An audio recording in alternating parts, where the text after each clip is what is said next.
Student, अब हम पढ़ेंगे पंचमः पाठः स्फुट पद्यानि। 4 लेसन हमने पढ़ लिए और लिख लिए। अब ये श्लोक हैं, आप लोग पेंसिल लेके बैठो। जिन जिन शब्दों के हम अर्थ बताएंगे उन्हें इनके ऊपर लिख लेना, तो जिससे आपको याद बने रहे। ओके, चलो किताब निकाल लो और बैठो सामने। हाँ, पहला श्लोक देखो। काकः कृष्णः पिकः कृष्णा को भेदः पिक काकयो बसंत समय प्राप्ते काकः काकः पिकः पिकः। काका मीन्स कौआ, कृष्णा मीन्स काला, पिका मीन्स कोयल और भेदः पिक काकयो के कौआ काला है, पिकः कृष्णा कोयल भी काली है, को भेदः पिक काकयो फिर क्या भेद है, क्या अंतर है कोयल और कौए में। बसंत समय प्राप्ते काका काका पिका पिका, बसंत ऋतु के आने पर के पता चल जाता है कि कौआ कौआ होता है और कोयल कोयल होती है, क्योंकि बसंत ऋतु में कोयल बोलती है तो कौआ बोलता नहीं है। कौए की आवाज़ मीठी नहीं है, कोयल की आवाज़ मीठी होती है, तो बसंत समय में बोलती है, बसंत ऋतु में बोलती है, तो हमें पता चल जाता है कि कौआ कौआ होता है, कोयल कोयल होती है। ठीक है, समझ में आ गया। दूसरा देखो। संदिग्धे परलोकेपि कर्तव्यो धर्म संचय नास्ते चेनास्ते नो हानि अस्ते चेनास्ते को हतः। के संदिग्ध युक्त होने पर भी परलोक में धर्म का संग्रह कर लेना चाहिए, धर्म एकत्रित कर लेना चाहिए। कि नास्ते चेनास्ते नो हानि, यदि संदेह नहीं है तो हमारी हानि नहीं है, और यदि अस्ते चेनास्ते को हतः, और यदि संदेह है तो नास्तिक मारा जाता है। कि हमें क्या करना चाहिए कि संदेह युक्त होने पर भी धर्म का संग्रह कर लेना चाहिए। तो ये हो गया आपका दूसरे का अनुवाद। अब आप तीसरा देखो। आगच्छति यदा लक्ष्मी नारकेल फलाम्बवतः निर्गच्छति यदा लक्ष्मी गज भुक्त कपित्वतः। आगच्छति आती है, यदा जब, लक्ष्मी लक्ष्मी, नारकेल फल फलाम्बवत, अम्ब में जल, नारियल के आगच्छति यदा लक्ष्मी नारकेल फलाम्बवतः कि जब लक्ष्मी, यदा जब, जब लक्ष्मी हमारे पास कैसे आती है, नारियल के फल के जल की भांति, जल के समान आती है।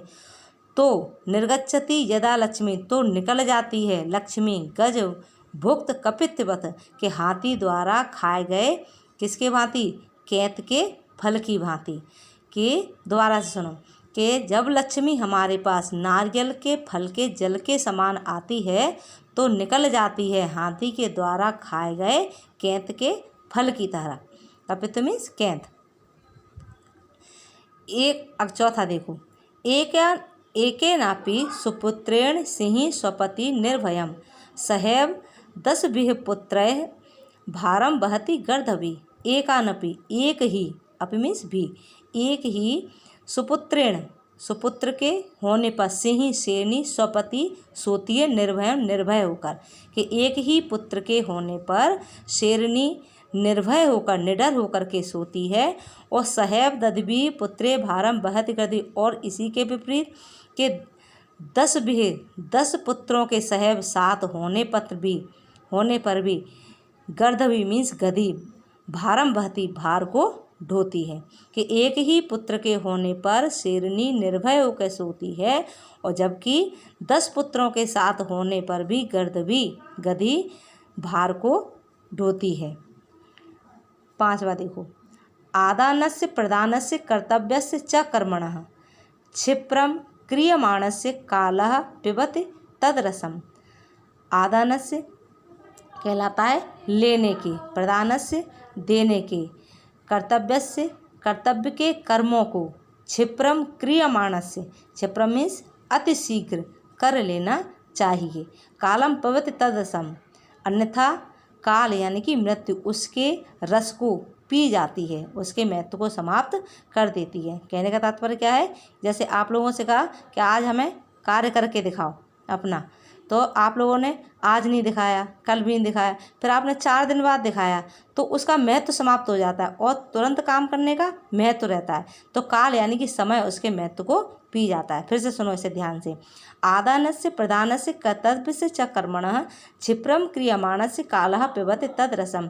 के लेने के, देने के और कर्तव्य के कर्मों को अति शीघ्र कर लेना चाहिए, अन्यथा कालः पिबति तदरसम, समय उसके रस को पी जाता है या समाप्त कर देता है। अब देखो आप छठवां, वज्रादपि कठोराणि मृदून कुसुमादपि लोकोत्तराणाम चेतांसि को नु विज्ञातो महर्ति। कि वज्र से वज्रादपि, वज्र से भी कठोराणि कठोर, मृदून कुसुमादपि, और कुसुम मीन्स फूल, फूल से भी, मृदून मीन्स कोमल, फूल से भी कोमल, लोकोत्तराम सामान्य लोगों से ऊपर उठे हुए, चेतान से लोगों के हृदय को, कोनो विज्ञातो मर्ति कौन जानने में समर्थ है, अर्थात कोई नहीं। कि कहने का तात्पर्य क्या है कि ऐसे लोगों के हृदय को कोई नहीं जान सकता। वज्र से कठोर, फूल से कोमल और सामान्य लोगों से ऊपर उठे हुए महान लोगों के हृदय को जानने में कौन समर्थ है, अर्थात कोई भी नहीं। हाँ, ये बच्चों आपका हो गया पूरे 6 श्लोकों का अनुवाद हो गया। अब इसको आपको कॉपी पे करना है और हम भी लिख के भेज देंगे। टेक केयर, घर में रहो, सुरक्षित रहो, स्वच्छ रहो। ओके।